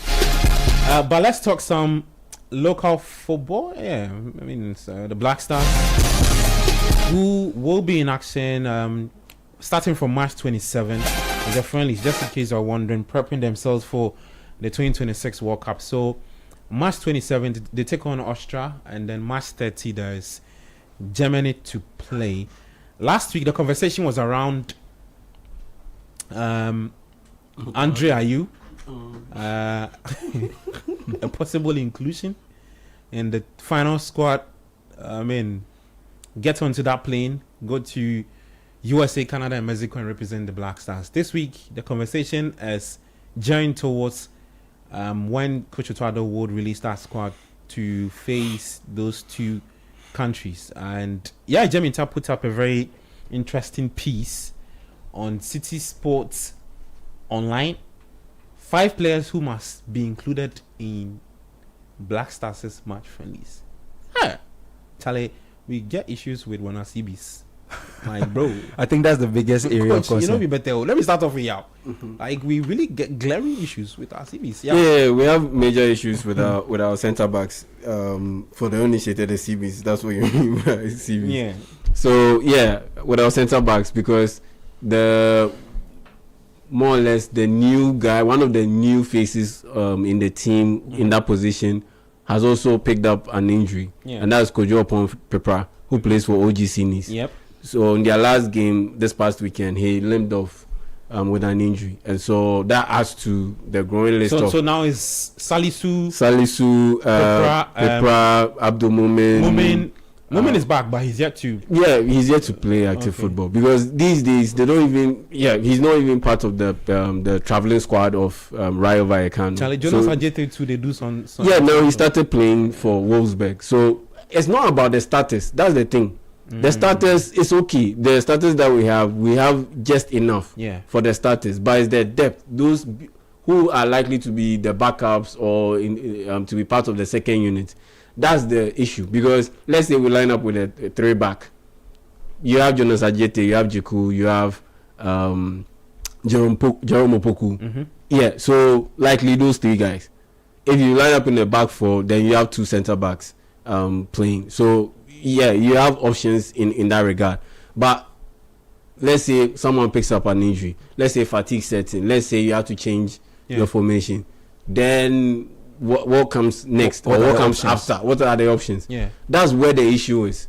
And for me, yeah, we need to broaden our spectrum and search a little bit. And yeah, I said this on Football Made in Ghana. Look, I've had this conversation about, let's include guys like Kelvin Osesibe of Accra, Zofo, Ali Mohammed, those guys. I'm all for Ghana Premier League players getting into the Black Stars. For instance, top goal scorer of the league, Samuel Atakumi, or BBN Gold Stars. Yeah, I think he should be given a shot. I think Coach mentioned Vitinha, Ghana's own Vitinha. That's Kumasi Asante Kotoko. Vitinha? Yeah, Hubert Jehu. That's why I said Ghana's very own Vitinha. Okay. Vitinha is in France. Ghana's very own Vitinha. Okay. Yes, Hubert Jehu. Yeah, Hubert Jehu, who plays for Kumasi Asante Kotoko. I think, he should be given a look at. There's Kelvin Nkrumah, Mediama. The centre backs, if there's any guy who's supposed to be picked from the Ghana Premier League, it should be Razak Simpson, because he has already been with the team before for a while. His form dipped a little bit, but now he's getting back to that top level that got him to get that call up to the Black Stars. So I think he should be given a look at. But if you look beyond the Ghana Premier League, I think a guy like Maxwell Woleji should be looked at, because he's now in the MLS. He's playing for Nashville SC. They are playing competitive football. He's playing very well. Just 2 days ago they played in the CONCACAF Champions Cup, which is the Champions League in the CONCACAF region. And they, funny enough, they ended up playing against another MLS side, that is Inter Miami, who are the MLS champions. The same thing happened in the Champions League. PSG and AS Monaco, they played in the playoff format or the playoff round, and so the same thing pretty much happened in the CONCACAF Champions Cup. And the first leg they drew goalless, Nashville and Inter Miami, and Woleji was a very, very good player, excellent performer in that particular game. They are playing the return leg next week Wednesday, I believe. So he is one of those guys that I believe should be looked at and given a call up to the Black Stars. Looking at the serious situation that we have with our centre backs, he is one guy that should be given a call up. Then you look at that whole situation with our laterals, particularly the left wing position. Derek Atakong should be called up in the team, because he was going through that process of switching from Germany to Ghana, and I think there was a delay, so he couldn't really play for Ghana. He was called, but he couldn't play for Ghana. But now he's been cleared. So and on top of that, he scored last. He scored last week too. And so what that means is that he's showing that he can produce, and now he has been given the all clear. So he should be included, because Gideon Mensah, I'm not too comfortable. He needs competition, and even to this extent that, look, it's serious to this extent that I honestly wouldn't mind. It's a bit of a stretch, but I honestly wouldn't mind playing, if you are going to play with a back three, I honestly wouldn't mind having Ishaku play as a wing back. He can't. He can. Has he got the legs to do? Oh, he can. I mean, he played it at Sporting Lisbon. Defensively, he's bad. No, but that's why he's a wing back, not like a fullback. No, he's a wing back. You've got proper defensive responsibility to do on the recovery. I mean, from Marcos Alonso, Alonso, back in position, and especially stretch, we are in big trouble. If you have that centre back, the left centre back defensively. That's one of them. And I say so because look, we are like, maybe let's say Thomas Partey isn't available, and we have maybe Kwesi Sibo or Ibrahim Suleiman as the DMs. I mean, those guys are pretty much natural defenders, so they can easily slot. Somebody can compensate for him. Yeah, they can easily slot into the back three and make it a back four. And then so what that happens to the numbers in the middle of I mean, Fatah will get stuck up there or upfield. So I mean, the numbers will be pretty much intact. I understand what you're saying. When it comes to the midfield area. Makes sense, but we don't have. Fatah is not the player to do that, because tactically he's not disciplined enough to play that role. Then he should start getting used to the idea that he wouldn't be getting a lot of minutes as a starter. Yes, because at that starting front, he isn't starting above Semenyo. He isn't starting above maybe Kudus. But because of his injury issues. Yeah. But ideally, he wouldn't be a starter. Would it be wrong? I'm asking you this question because you've been doing a lot of the digging around some of these players who are playing. Mm-hmm. Would it be not in the best direction to look at Babaraman again? No, I think he's in the Dayu boat. I think he's in the Dayu boat. Last week he also resurfaced. We've moved on. Let's move on. Continue moving on. What's for him? Back. Look, Masa. For him, there's like I go back and forth on him. Right now, I don't want to include him in any equation because he said he has. He doesn't want to play anymore. Yeah. So until he comes out, makes himself available, then we'll talk about it. And on top of that, I feel like again it's just like the Dayu issue. The fact that the guy is active and is playing top level football doesn't mean that we should just bring him in, because at the end of the day, his best years 30 what 1 2 3 I have to check because his best years, like I said with the Dayu argument, that they are behind him. His best years are behind him. You should go in for a guy who can produce now and has a ceiling that can get beyond the best years of, let's say, Babaraman or the Dayu. Yeah, but don't you think we are entertaining this whole 31. clamor or 31. conversation around him? Because when you look at the Black Stars' left back position for a while, like he said, we've not seen the best from. I mean, now Guinea-Bissau. Atakona has come into the equation, so that's one. And yeah, like I said, you can entertain the idea of starting Fatawu Ishaku as a wing back. That can get maybe Gideon Mason the kind of competition that he needs. And because at the end of the day, if you are Fatawu Ishaku, you are coming off he's playing very well for his team, Leicester City. You know, Fatawu doesn't like to play on the left. But like I said, he has to get used to it because the front line. No, you're not starting. But I understand where I was coming from. If you want to play, he's not the player to do that because even as a winger, he doesn't prefer to be on the left. On the left, on the right. Yeah. And he cannot play as a left-footed player as a wing back on the right. Yeah. Because something he has to go left.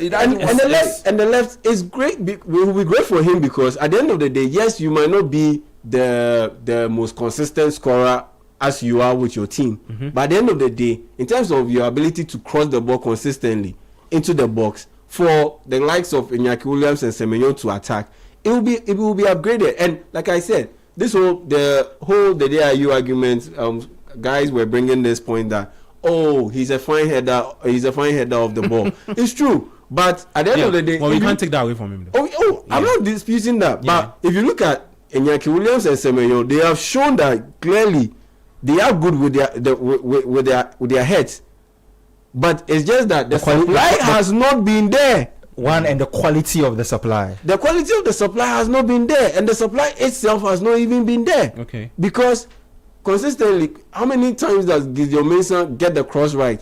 The few times that he gets the cross right, and Iñaki Williams got a goal. Yeah. I think it was against Angola. At the Barbara. Yes. Was a last minute goal that won us the game.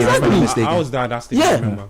And Semenyo also got a goal from a similar cross from Gideon Mason. So once he gets it, the supply is right, they will get goals with their heads. Yeah. And Fatawu Ishaku is a brilliant crosser of the ball if he wants to. But he doesn't like. But he doesn't want to. So you have to coach him into doing that, because at the end of the day, you have to put it before him. That is the only way you can start.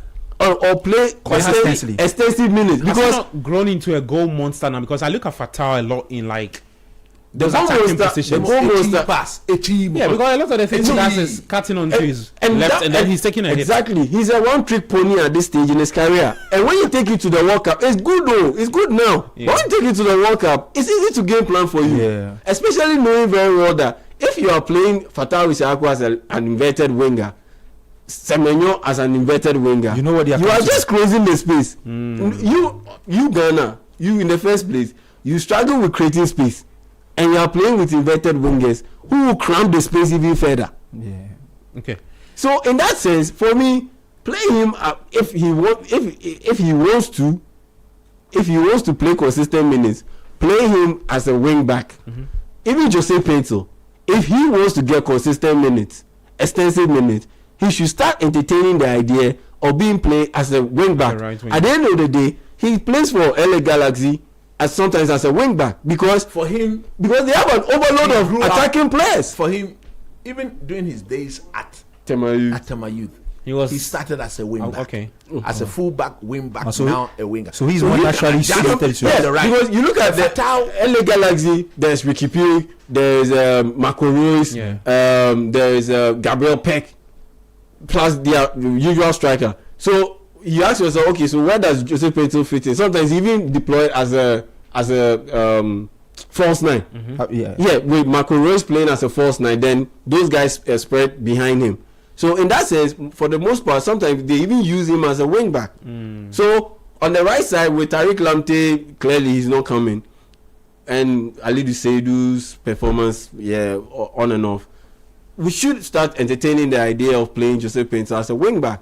And for Fatawu Ishaku, look, it helps Ghana in terms of spacing. It helps Ghana in terms of being unpredictable by not playing him as an inverted right winger.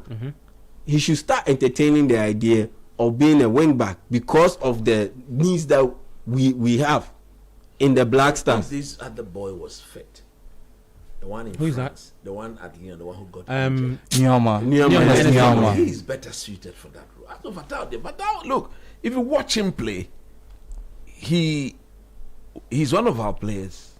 On the ball, looks very exciting. But off the ball, very predictable as well. But off the ball, he's zero. You don't want such players to be played, given extensive a dual role of attacking and defending at the same time. He will not cut it. You understand? He will not cut it. Somebody like Joseph Pencil, he does that.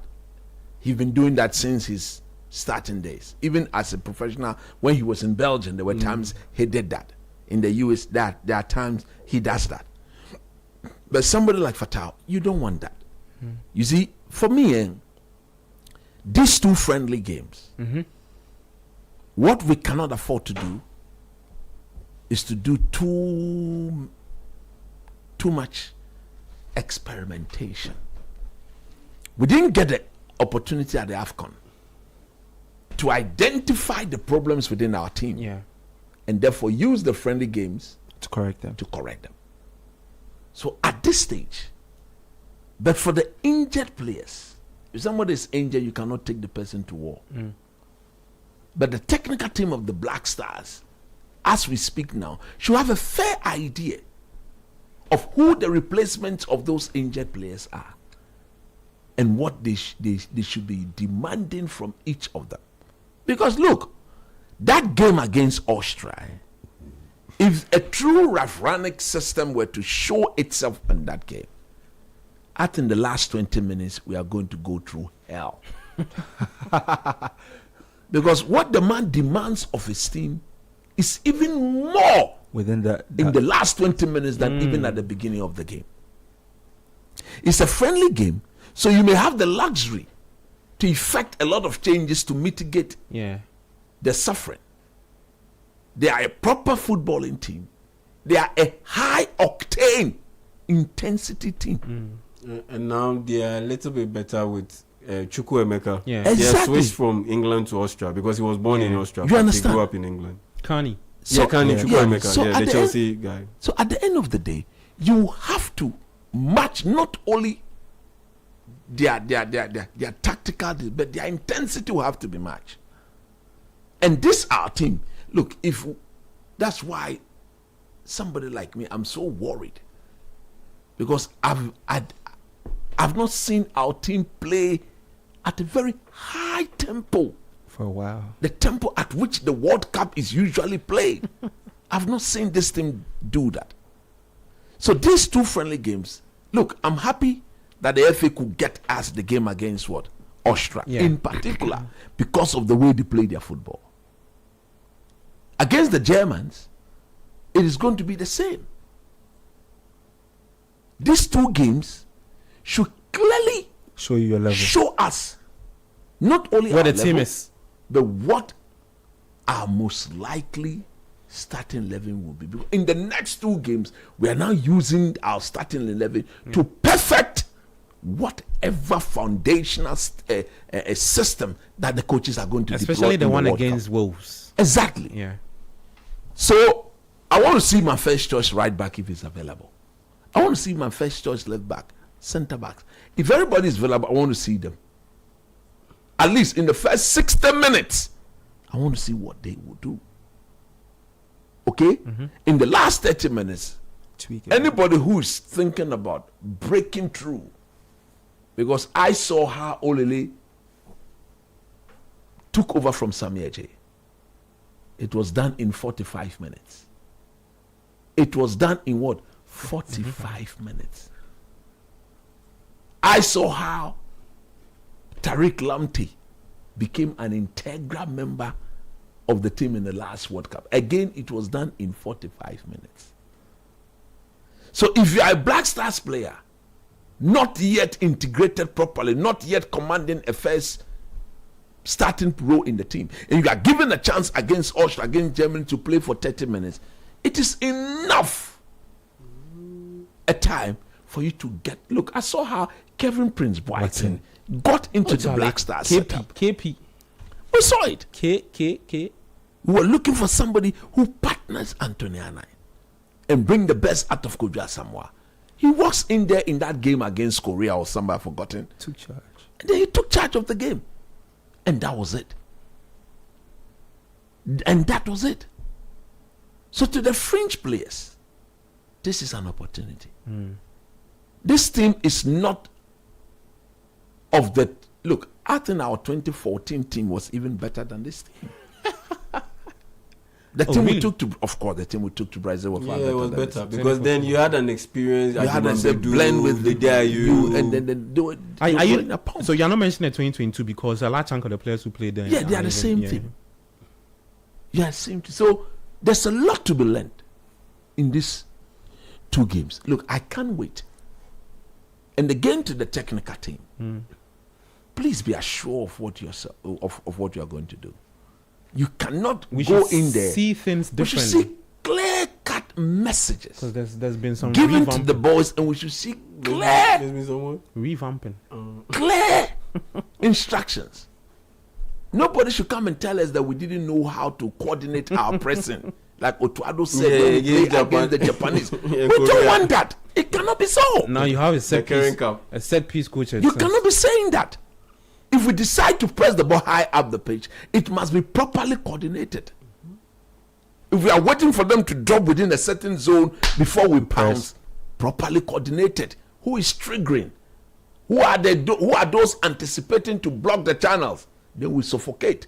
We win the ball. There is proper transition. We need to have we need to see all these things clearly displayed. Because for me, if our coach were to come back and say, we didn't know how to coordinate our pressing, I would tell them, come on, sack him straight. I would have sacked him by now. I keep repeating this statement because in our last competition, those were his words. That we couldn't coordinate. And two coordinator. In the current cup against Japan, he said after we're confused about our pressing. At this level, you can't be. So deploy the one that suits you. Is it a high press? Is it a medium press? Is it a low block? We need to see. There has to be a plan. There has to be, because look, these are good games. We will enjoy those games. And for me, a little bit of caution to them.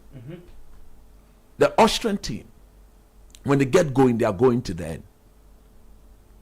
If you don't go and show up, they will disgrace you. To the Germans, like they are already not happy with their setup, so they are looking for a confident booster. Something to establish a certain rhythm. So if you don't show up, and the Germans, they will use you to experiment. Ferenveld and Voltamolga and Co. Coach, what are you doing? Musiala is back. Yeah, he's back. Leroy Sani and Co. Said Nabri. That small boy who plays at Bayern Munich. This is the team. Line. You understand? Yeah. These guys. The Newcastle guy too is German, right? Yeah, Malik. No, their defender. Who? Malik Thiaw? Yeah. You see, Malik Thiaw is. I think he should the be. last one I checked out. I think I saw him. You understand? So French. They have a good team. I think it's French. The team is good. So you cannot.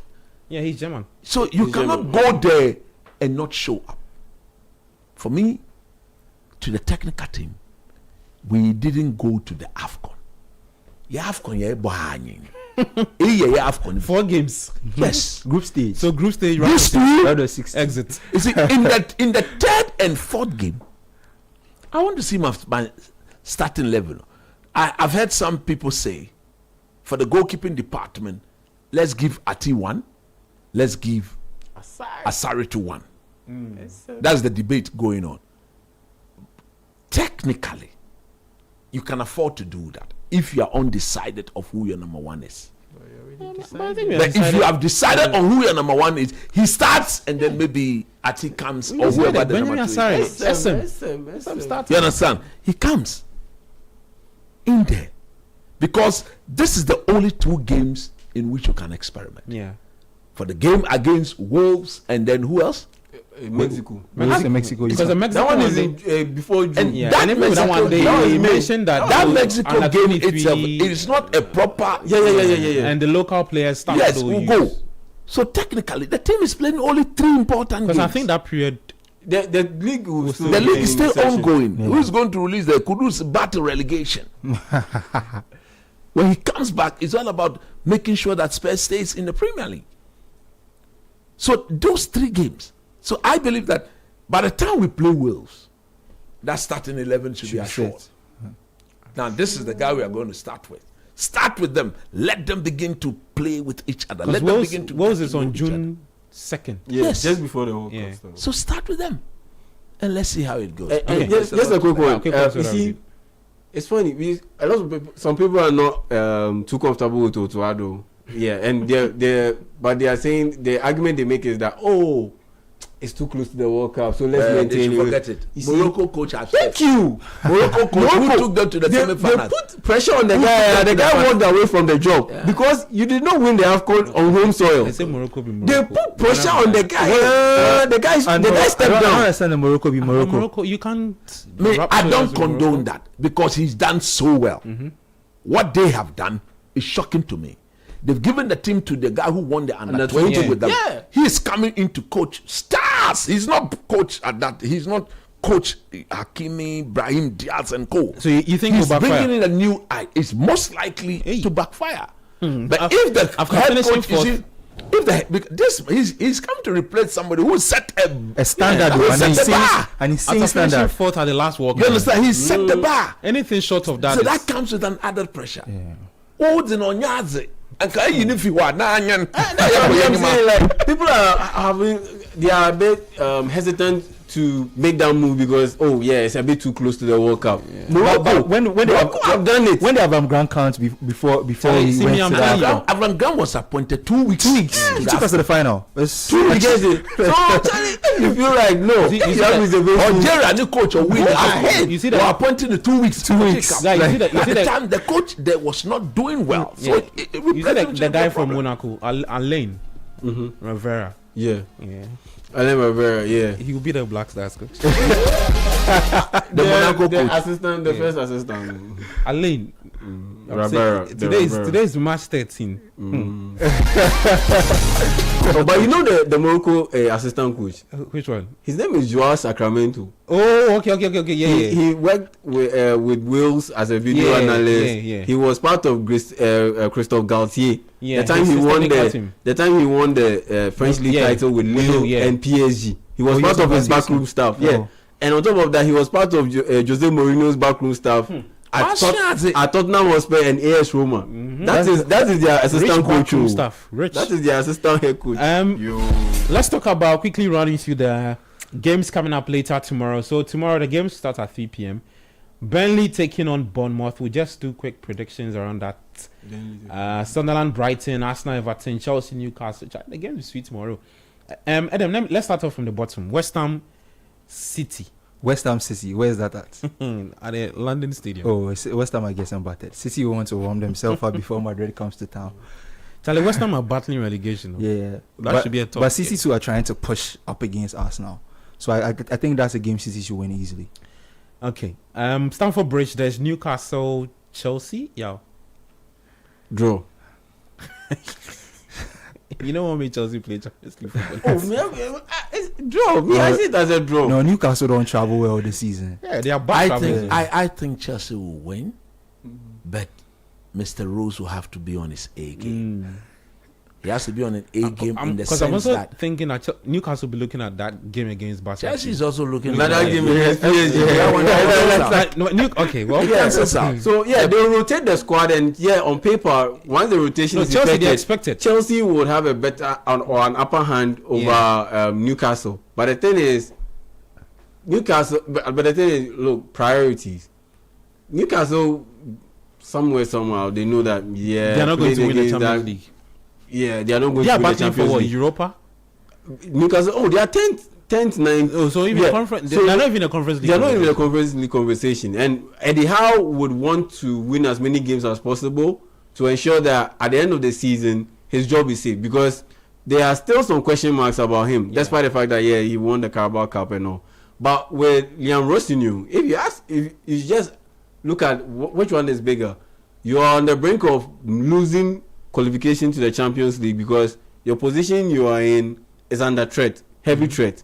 So if you more or less do not pay attention to the league, and they need to win to go same point with Man United. Yeah. So if you don't pay attention to the league, you might be putting yourself in a very tight corner where at the end of the season, I don't see them winning the Champions League. They might even get kicked out at this stage. And if you do not make it to the Champions League for the following season, then you know that your lease as a head coach is very short, because if you start next season and you lose, like, let's say 3 games in a row, you are a goner. So that's why I'm very hesitant to say that Chelsea will win. Okay. Because I see a situation where Liam Rosenior will also be more or less careful or conservative with how he approaches that particular game against Newcastle, and so it's very likely to just even out, and with both teams eyeing the return leg in the Champions League, I see it evening out and playing out in a draw. Okay, coach, there is Arsenal Everton. It's a must. It's a must. No, is that the Emirates? Yeah, the Emirates. Oh, they win. No, but that's still a difficult fixture. 5:30. Oh yeah, I mean, Everton will never make it easy for you. Time as the Chelsea. Yeah, Everton will never make it easy for any team. Be it big, small, mid-table. Look, I expect Arsenal to win. I expect Arsenal to win. They have to win. Yeah. They cannot. Where they've got into 9 games, and on top champions. And on top of that, Everton, they will play into the hands of Arsenal in the sense that they commit a lot of fouls, they give away a lot of possession. Arsenal will be dominating possession deep in their own half. Once the set pieces come in, boom. That's how Arsenal will get an outlet against this Everton side. That's going to be very physical and will likely compress the spaces. So they are not going to play their way through them. So it's just back to default. I see an Arsenal win, but I think it should be a very slim win. Yeah. Like a 2-1, 1-0, those type of games. Okay. So the final 2, Sunderland, Brighton, and then for you, Stadium of Light. Is it? Yeah, Stadium of Light. I think Sunderland should win. And then Burnley taking on Bournemouth. That would be a very good game, because both teams like playing out from the back, opening things up. Score and draw. I'm laughing because of Mr. Scott Parker. I think Burnley these days they managed to pull out some impressive performances. Honestly, I wouldn't be surprised if it ends in a scoring draw, like Adam said. Yeah. Okay, Sunday. So there's Crystal Palace Leeds. Crystal Palace. Then United Villa. Leeds. Crystal Palace Leeds. Selhurst. They drew in Europe, and that was surprising to me. To AEK Lanaka. Away or at home? At home. At Selhurst Park. They drew goalless. They drew goalless. Wow, that's a bit of score draw for Palace. Okay, coach. United Bobobo. Of course, United to win. This game will be United Villa. Yeah. Both on 51 points. Yeah. I think Man United 1-0 win for Man U. Man United will eventually win and then go and slot into that third that position. Cement. Because I watched Villa yesterday. They were in France. I think they started almost every player. That is key to them. The man is looking at he wants to win the Europa. And there are some rumor over the place that he may leave at the end of the season. I'm hearing he's on United short. Yeah, he should. He may leave at the end of the season. If he leaves Aston Villa, I veto me that he comes. I mean, if you don't get Jabi Alonso, get Unai Emery. Yeah. Okay. For me, if you don't get the German head coach, Nagelsmann, and Unai Emery is available, you go. Yeah, go for him. Okay. The final 2, and then we wrap up. Forest taking on Fulham, and then Liverpool Spurs. Fulham very inconsistent. You don't know which side. But of late they've put in some nice string of performances. I think the last 2 games. Yeah, the last 2-3 games they've been. But I'll go with Nottingham Forest. I think they'll be too pissed off with their loss in the Europa League to Midtjylland. Away or home? Are they playing? They are playing home. They also lost at home. Yeah, they lost. Fulham is at home. Yeah. Fulham too is at the City ground. So I'll go with the Nottingham Forest. With how impressive Fulham have been, I'll go for a score. I think Fulham will win. Yeah. Okay. And the fact that they didn't play in Europe. Forest played on Thursday. Yeah. And the last game is the Liverpool Spurs. Yeah. Liverpool. Okay. Let's do some shouts and then we'll take the show home, Coach. Yeah. For me, it's a special week. Special week, Bobobo. And a special day Oh, Charlie. to a very good person. Oh, Charlie. My boss, the great Santino. Santi. My boss at the Roman Reach School, the great Santino, Santi, Mr. Santi. Desmond Asante. Oh, Charlie. He celebrated 20 years of proper marriage to Mrs. Sarah 20 Asante. years. Look, if God is with you,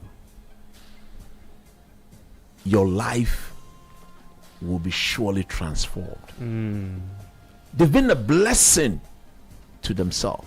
God has given them 4 beautiful children. Oh, Charlie. Landed very intelligent children. I looked at my boss on Thursday and I said, boss, God will bless you. I called the wife and I said, Mama Sarah, you my job. I'm using this opportunity to thank God for their life.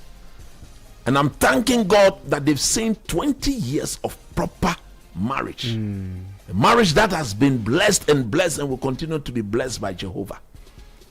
I told my boss, Great Santino, you've not seen anything yet. The blessings of God upon your life in your marriage is yet to come. I want to thank God for their life. And I want to trust God that by his direction, they will go beyond 40 years. They will live to see their grandchildren grow. Amen. And this is an assurance, not from me. I believe the good Lord is using me as a vessel to tell them that for as long as they continue to trust and believe in him, he will continue to bless them. Madam Sarah, Mrs. Sarah Asante, Desmond Asante, my boss at the Roman Ridge School. Great Santino. I'm so blessed to have you as my boss, and I'm grateful for how you have received me and made the Roman Ridge School a very good working environment for me. Nice one. God bless you and enjoy your marital life. You are blessed. Santi? Yeah. Oh, okay, you go with that. For me, it's one of my classmates from very, very young. I've known her since we were in the class. Known 3. her? Yeah, Margaret Ekufu, her birthday was yesterday. Hey. So love you, Margaret. Boys. Crazy love from this end. I hope you enjoyed your day yesterday. Boys. And yeah. Okay. Oh yeah, big shouts to all the listeners and the fans of Sports Panorama. The last time I was walking, Charlie Sweet Kwame, yeah, and someone just looked at me and say, "Hey, Shannon brother, how far?"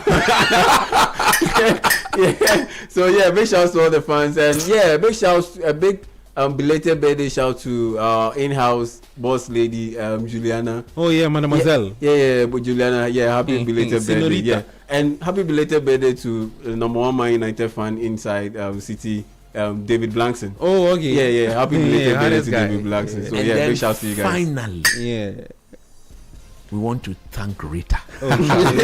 Finally, you see, if a man sees a lady and proposes to the lady, proposal, the relationship only becomes a relationship upon acceptance from the lady. Rita won double she one double she down boy. Okay, one double she onu. We came to the sports decks. And the decks has been blessed. Decks. It go elevated. Tomorrow we will be there in our numbers. Yes.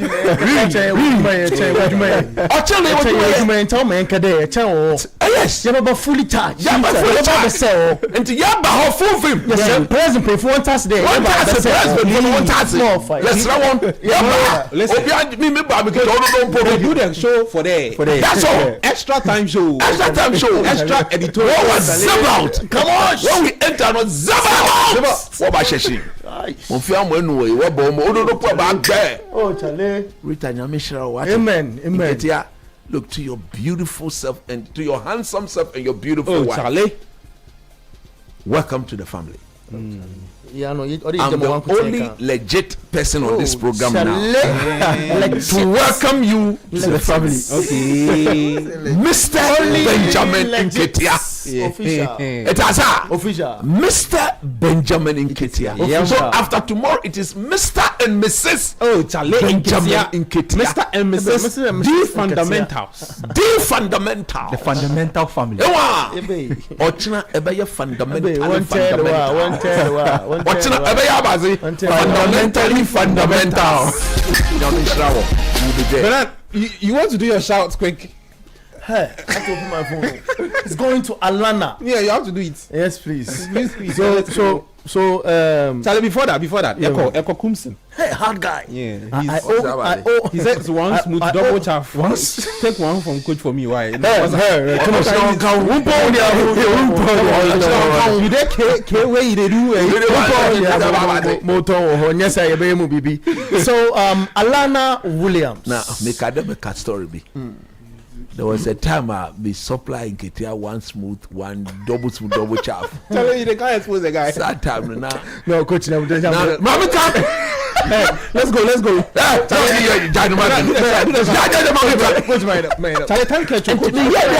Me man Nketiah double smooth, double chaff now. Retired they all back. Oh, I'm at Nketiah and Tochina Obekuni life. Alright, so an amazing happy birthday to this all important and lovely person. This is from George Harry Mog Wilson inside 2nd D, and he's saying he's wishing Alana Williams, who is based in Bronx in New York, United States of America. The ex baby. Boys. Yeah, man. Boys. An amazing happy birthday. Wait, the guy he did way. 2nd D. Where the girl they way? New York. The guy they had. Happy birthday to you, Alana Williams. God's blessings is what we ask for you. Okay. And I know that this is from George Harry Mog Wilson from 2nd D. Hard guy. Charlie, mine is going to Mr. Benedict Sefa-Ziokli. He's the FIFA licensed football agent of ACK Sports Management. Oh, Charlie! For life. Oh, Charlie!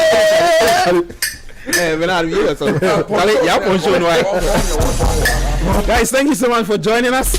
Making Friday a very special one as always. Back same time next week. Many thanks to Litina, Extra Cut, and Betway Bet Influenza. Here from Coach Christopher Nimley, Yao Jim Kelvin Edem Kai, Bernard Beku. I am Gabby Affair. Back same time next week. Enjoy the rest of your day. Do take care and bye bye.